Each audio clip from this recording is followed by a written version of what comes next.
ngayong araw na to ay papabasa ko na po yung ultrasound ko nung nakaraan.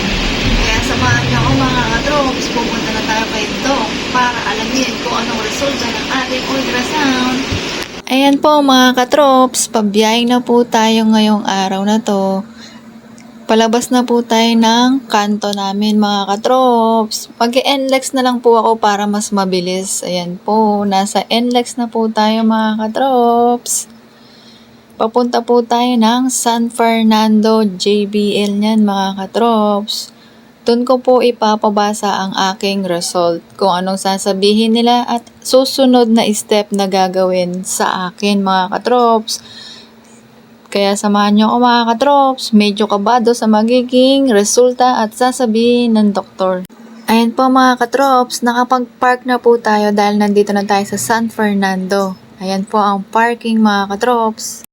Ayan pala ang number ko mga katrops. Number 2 po tayo mga katrops dahil maaga tayo. Ayan po mga katrops yung pinto kung saan sila magtatawag po dyan mamaya mga katrops kung sino ang susunod na. Kahit medyo kinakabahan po mga katrops, hindi natin masyadong ipapahalata. Ayan po ang pila dyan mga katrops. Ayun po yung kambal, busy sa paglalaro. Ayan po mga katrops, after po mabasa ng doktor yung ultrasound ko, pinapunta po ako dito sa minor OR. Dito po ako magpapa-sked ng aking biopsy. Ayan po mga katrops, after po namin sa hospital dahil tapos na pong mabasa ang ultrasound ko, at nagpa-schedule na rin po ako ng biopsy, hihintayin ko na lang po din ang result ng aking biopsy. Pauwi na po kami ng mga katrops na bigla po namin naisipan na kumain muna sa sobrang paghihintay namin. Nagutom na ang aking mga kasama mga katrops, kaya samahan nyo muna kami, kakain muna kami mga katrops at kakain daw kami sa Samjihan daw po ang napili nila mga katrops. Kaya let's go. Hanap po tayo ng Samjihan mga katrops.